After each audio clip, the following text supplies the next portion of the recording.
The icy wind howled through the desolate cemetery, carrying with it the crisp scent of freshly turned earth and the faint aroma of fallen autumn leaves.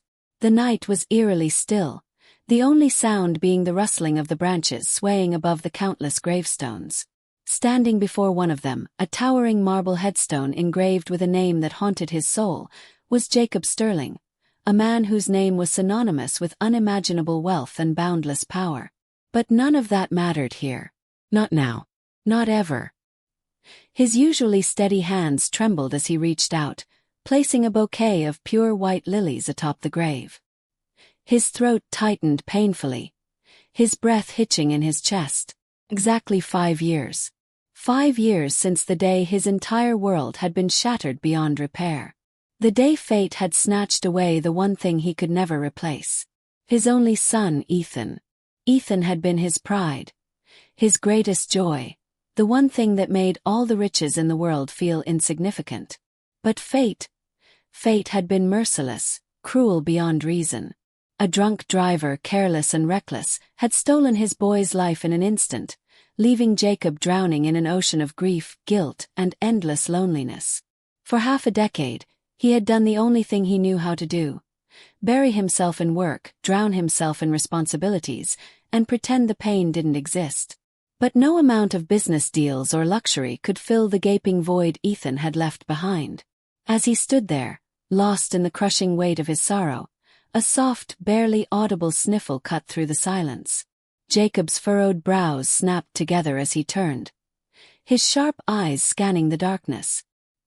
His gaze landed on a frail little girl, no older than 10, huddled beside Ethan's grave, her small frame trembling against the unforgiving cold. She was wrapped in a worn-out, tattered coat, the hem barely covering her thin legs. Bare feet, peeking out from under the ragged fabric of her dress, were covered in dirt. Her hair, long, tangled and unkempt, framed a face smeared with dust, yet beneath the grime was a soft innocence that tugged at something deep inside him. Jacob hesitated for a moment before finally speaking, his voice gentle yet firm. "What are you doing here, sweetheart?" The girl flinched at his words, hugging herself tightly as if shielding herself from both the cold and the unfamiliar presence before her. "I'm sorry," she whispered, her voice barely audible. "I didn't mean to bother you." Jacob felt something deep within him clench, a familiar ache, a feeling he had long ignored. Fear. Not his but hers. She was scared, alone. Lowering himself to her level, he softened his tone. "You're not bothering me," he reassured her. "But why are you here? Are you lost?" The girl shook her head quickly, her blonde locks falling into her face. "No. Come here a lot. I talked to Ethan." Jacob's breath hitched. "You knew my son." Slowly she nodded, her lips quivering. "He was my friend." A storm of emotions swirled inside him. Ethan, his son, befriending a homeless child. His mind raced, struggling to piece together a part of Ethan's life he had never known. "What's your name?" he asked softly. She hesitated before murmuring, "Lily."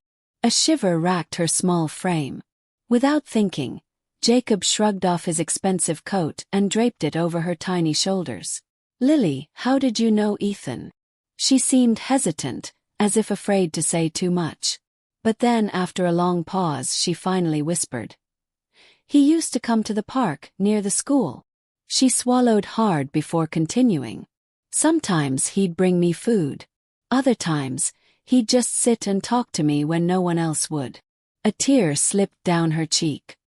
He told me I mattered." Jacob felt his vision blur. This was the side of Ethan he had never seen. A side that had nothing to do with the Sterling fortune. Nothing to do with power or business.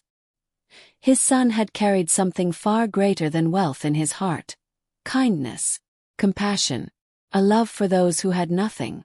Something Jacob himself had long forgotten. Taking a careful breath, he asked, "Lily, where are your parents?" The moment the words left his lips, her expression darkened. Pain far too deep for someone so young. "My mom, she got sick. Then she was gone." Her voice cracked. My dad, she looked away, eyes glassy with tears. He left a long time ago. Jacob's chest tightened painfully. You're alone. Small nod. Where do you sleep? She hesitated before mumbling. An old bus. Behind the church. It's not so bad. Not so bad. The thought of this fragile girl sleeping in the cold, starving, alone, it shattered something inside him. Jacob took a deep breath. Lily, why do you come here? To see Ethan. Her tear-filled eyes lifted to meet his. Because he told me something before he died. His heart pounded. What did he say? Deep breath. He told me, if I ever needed help, if I was ever scared, I should find his dad. She sniffled. Because you'd help me. Jacob staggered back as if struck. Ethan had believed in him. Even in his final moments, his son had trusted that his father, the man who had spent 5 years drowning in loneliness, would do the right thing. And yet he had done nothing. Tears streamed down Jacob's face as he reached out, taking Lily's tiny hands in his own. His grip was firm, steady, resolute. You're coming with me. His voice trembled, thick with raw emotion. No more sleeping in an old bus. No more being alone. Her lips trembled. But why? Jacob's throat tightened. Because you mattered to Ethan. His voice softened to a whisper. And that means, you matter to me. A broken sob escaped her as she threw herself into his arms. Jacob held her tight, realizing in that moment, Ethan had given him a second chance. Not to bring his son back, but to honor him by saving someone he loved. That night, for the first time in 5 long years, Jacob didn't feel alone. As he tucked Lily into a warm bed in his mansion, he sat beside her, holding her small hand. She was no longer just a homeless girl. She was family. And in the quiet of the night, he whispered a promise to his son. I'll take care of her, son. She'll never be alone again. And in his heart he swore,